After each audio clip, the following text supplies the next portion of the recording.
Hello guys, আজকে আমরা আলোচনা করব মায়ের হাতের ভাপা পিঠা নিয়ে। তো ভাপা পিঠা আমাদের গ্রামের শীতের পিঠার ভিতর অন্যতম একটা পিঠা। এটাকে নানা জায়গায় নানা রকমভাবে বলা হয়।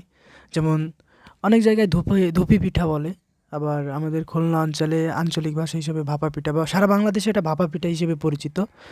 তো আজকে আমরা ভাপা পিঠা সম্পর্কে আলোচনা করব। এইখানে দেখেন আমার আম্মুর হাতের ভাপা পিঠা, তো স্পেশালি আমার জন্য অনেক। হ্যাঁ, তো এইখানে ভাপা পিঠা তৈরি করতে আমাদের যে আইটেমগুলো লাগে, চালের গুঁড়া, তারপরে দেশি খেজুরের গুড়, তারপরে আপনার নারকেল। হুম, এই আইটেমগুলো দিয়ে সাধারণত ভাপা পিঠা তৈরি করা হয়। এই যে ভাপা পিঠা তৈরি হচ্ছে এখন দেখেন, এই যে আমার আম্মু আপনার, তো এই ভাপা পিঠাটা এখন রেডি হচ্ছে। এটা সাধারণত হাঁড়িতে পানি দিয়ে গরম করে ভাপ বানিয়ে তারপরে ভাপ দিয়ে আর কি এটা সিদ্ধ করা হয়। তো দেখেন আপনারা কিভাবে করা হচ্ছে ভাপা পিঠা, বা চুলাতে দিয়ে পানিতে অনেক হিট দিয়ে ভাপা পিঠাটা সাধারণত তৈরি করা হচ্ছে। কিছু সময়ের ভিতরে এটা তৈরি হয়ে যাবে পুরোপুরিভাবে, এবং আমাদের খাওয়ার মতো একটা সুস্বাদু পিঠা গ্রামের। সেই সেই স্বাদ আমার খুব পছন্দের, খুবই পছন্দের একটা পিঠা। আপনারা চাইলে যে কেউ বাসা বাড়িতে এইভাবে ভাপা পিঠা তৈরি করার ট্রায়াল করতে পারেন। সো যারা পারেন না তারা ভিডিওগুলো দেখে ভাপা পিঠা তৈরি করবেন। তো বলতে চাচ্ছি যে আপনার যদি আমাদের ভিডিওটা ভালো লাগে থাকে, আমরা নতুন চ্যানেল করছি, তো সবাই সাবস্ক্রাইব করবেন, লাইক দিবেন। তো বলতে বলতে আমাদের পিঠা রেডি হয়ে গেছে, দেখেন কেমন দেখায়। আসলে ভাপা পিঠা শীতের পিঠার ভিতর অন্যতম একটি পিঠা, বা আমরা ধুপি পিঠা বলি। দেন এটা খাইতেও খুবই সুস্বাদু হয়, খুবই সুস্বাদু।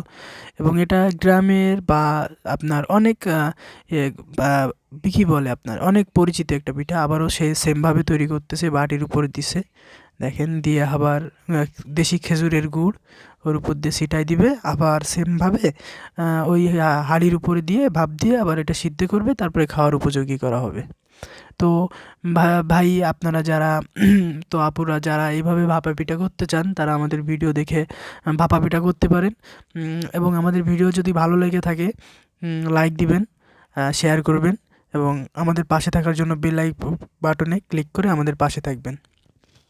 আবার সেই একইভাবে পিঠা তৈরির উপকরণ দিয়ে পিঠা তৈরি শুরু হয়েছে। আসলে কি বলবো ভাই, অনেকদিন পরে গ্রামের পরিবেশে এসে এই পিঠা তৈরি দেখে সত্যি নিজেকে অনেক আনন্দিত মনে হচ্ছে।